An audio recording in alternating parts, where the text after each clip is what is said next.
First video of 2026. We got a couple of Nintendo Switch Lites that I'm going to be working on, and we might just do them both in this video. These were sent by a B2B client, board only. They're both sent in for port, but this first one, the port looks fine, so we're going to investigate what else could be wrong with it and go from there. Okay, we're going to start our testing on side A. We'll start around the M92T36, work our way over to the BQ24193 and down to the Invincible Fuse, which is probably fine, because they always are. And you can follow along right there in the microscope cam on the left. Multimeter readings, though, we're not really paying attention to the multimeter readings here so much. I'm just listening for the beep. We're testing continuity, but if you're interested, they may display in the VOM window down below. I may not make contact long enough for anything to display, though. Find ourselves a ground, test the ground. Okay, now we're going to test these capacitors, and what we're interested in is the line going to the chip. And we do not want that line to be shorted to ground.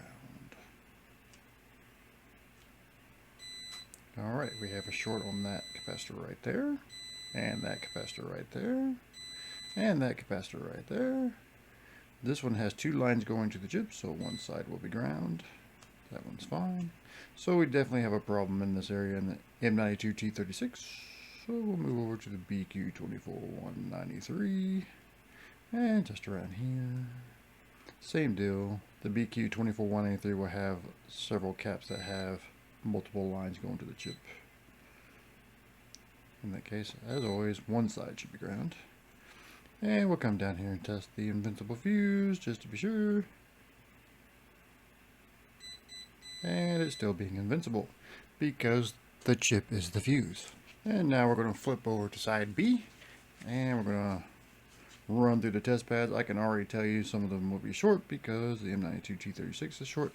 Now the nice thing about these test pads is sometimes those capacitors will not read short, but you can flip it over to the test pads and find a short to the M92T36 that you did not even know was there. So it's always good to test these test pads. And there we have a short. See how that line is isolated? It should not be shorted to ground. This is ground. This should not be shorted to ground, this should not be shorted to ground, and this should not be shorted to ground. But we do have a line right here that is shorted to ground, and we already know that is our M92T36 because our port is absolutely fine. So we have a area to begin. For your orientation purposes, we will be working on side A in this targeted area. We have a target.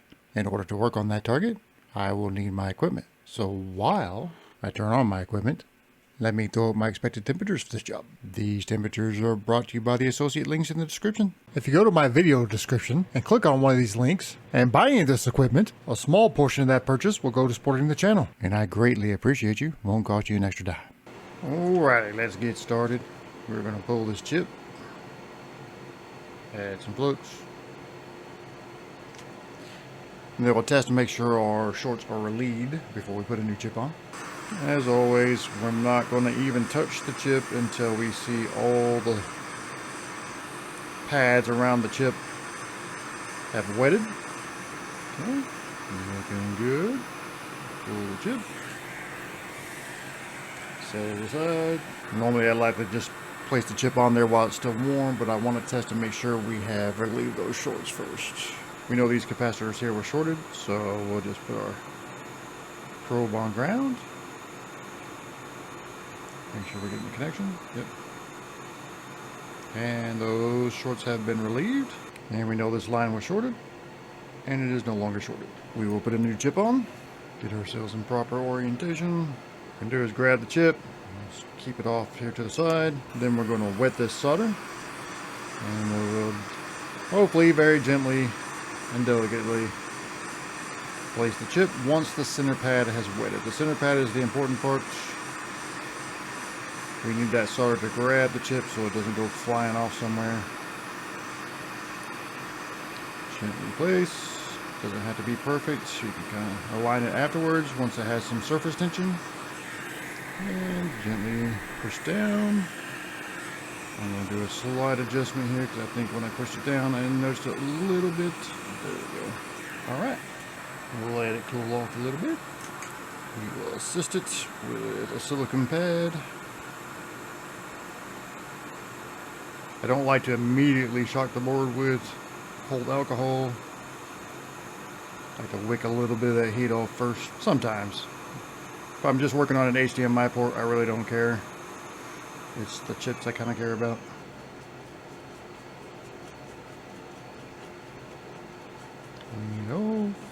Look at our work. Looks pretty good. Reposition here. And that side looks pretty good. And that side looks pretty good. And that side looks pretty good. Let's go ahead and test and make sure we did not acquire any new shorts. These chips can be a crapshoot even from meritorious distributors, so let's check and see.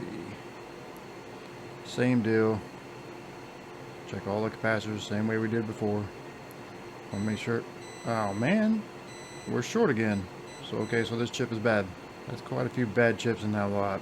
Not ideal, guys. So now it's just these two, but still, that's a bad chip. So we need to put another chip on. And that is my last chip in the lot, so hopefully it's good. I did make an order, but it's not here yet. Anyway, we're gonna have to remove this chip and put the last one on and hope that it is not bad too. Exciting. Love doing this stuff over and over. Okay, grab our last chip. It's our last hope. Until next week, when I get the new chips, the quote-unquote new chips. Waiting for that center pad again. Okay, drop the chip gently. Nose it into place. Have a look at it. Everything looks okay, so we will check again. Okay. No new shorts. There's some hope that this chip will work. It's not guaranteed. This is because of this problem that I kind of look forward to end of life on these devices. It's not that it can't be solved, it's that we can't source the parts reliably. It's like, why am I having to use 2 chips for every one board? If we could actually get a hold of the chip itself from the manufacturer instead of off a truck in China, wouldn't be an issue. But this is what we have to do. Anyway, we'll set up for a power test and go from there. I hope you're getting value out of this repair. If you find this is more than what you're ready to tackle on your own, just a reminder, I do offer mail-in services. Just head over to micromage.repair, click free quote, fill out the form, and I'll get back to you personally. If you mention this video, I'll give you 10% off on your repair. We're set up to do our power test. We are using our modified iPhone power dongle, which we have retrofitted with Nintendo Switch and Nintendo Switch Lite battery connectors. In order to activate it, we must use the OEM charger, so we're just going to plug in the OEM charger. Once we have the PSU channel 1, and that's where we're looking, is PSU channel 1, or PSU 1 on the HUD. We're just going to plug it in and unplug it real quick, and we just want to see a normal boot sequence, and that looks normal. Okay, we have kept track of the orientation, so we're going to flip it over and just make sure it's doing it on both sides.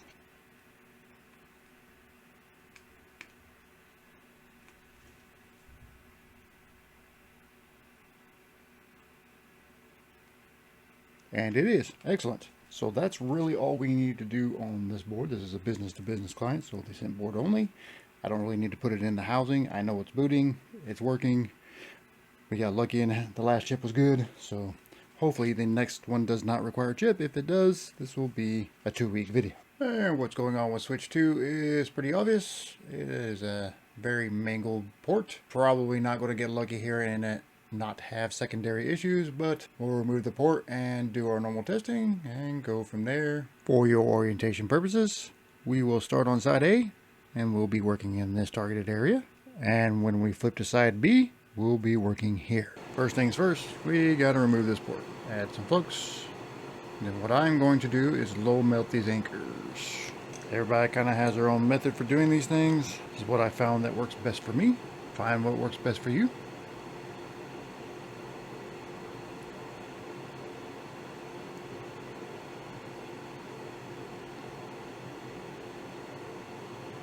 Don't be afraid to move the board around and get comfortable, and so you're not knocking parts off things. Low melted adequately. Now we're going to bring the sauce. We're going to concentrate in on the anchors. Once they have wetted, we will focus our heat where the pins on the other side of the board are located.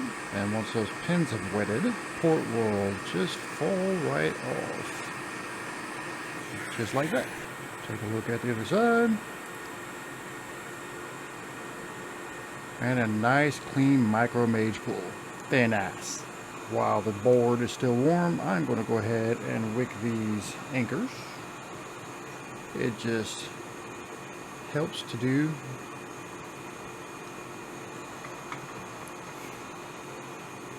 while you still have some temperature built up in the board.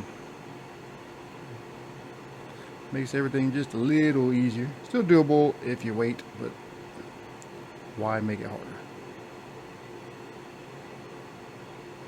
And as we're over here, we'll clean it real quick so this stuff doesn't get all hard and caramelized. And so we don't forget it while we're working on the other side of the board and make it even harder and more caramelized. And everybody knows what we need to check next, so let's get set for that. Will we have to wait until our chips come in to finish this job? Let's find out.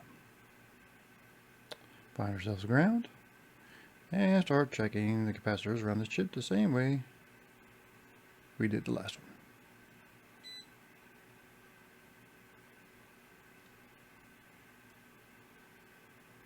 one. What? Did we get blessed with one that didn't fry the entire system? Let's check our invincible fuse. It's still being invincible. Wow, we may have really gotten blessed. Okay? Now, as I said before, not all shorts will show up on these capacitors, so we will need to flip it over. But just so you know where I was working again, the common fault testing zones, that's where we were testing. But we're going to flip it over now. Check our test pads and see if it has a short that we cannot detect around the chip.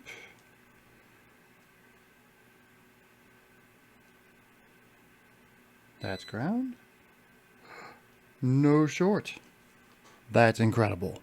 I cannot tell you how rare this occurrence is. Almost always, if somebody smashes their port, they blow a chip. So, it looks like this might just be a port job. Now, we won't know until we put power to it. We'll flip the board, finish cleaning up, and install a new port. My apologies, I was not recording. Place the port. We have not installed it yet. I am covering connectors with these shields and copper shims, and I'm just putting a little heat there because the way I install these ports is to install from above, and what I use is rapid air movement. What I'm trying to achieve here is to heat up the board area right here enough to wet the solder, and we're moving the nozzle very quickly so that we don't burn anything in the meantime. Keep it pretty focused on that area though. And we're just going to be patient and wait for evidence of wetting on those pins.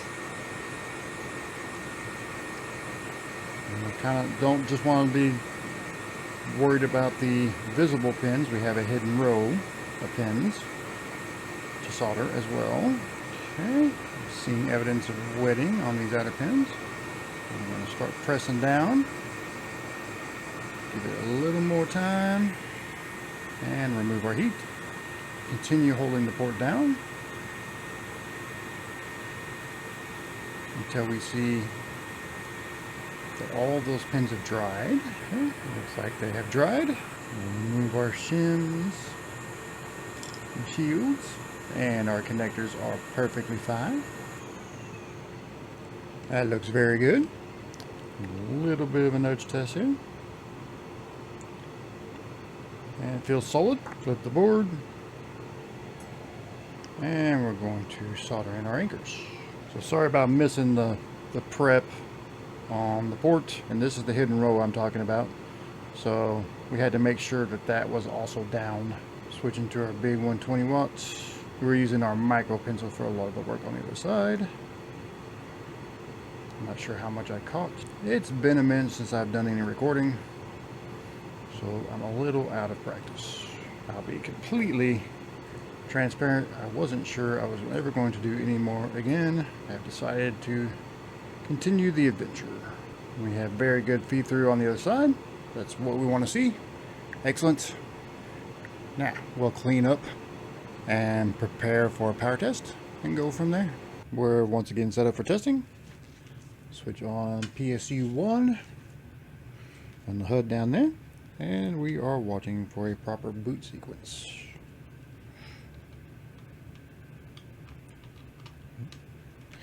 Put it in quickly, unplug it, and watch. Don't want any hanging. Alright, that looks good.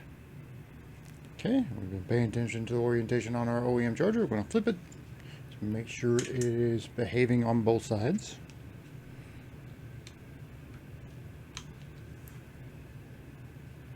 And it is. Excellent. And that's pretty much the entire process on board only repairs from a business.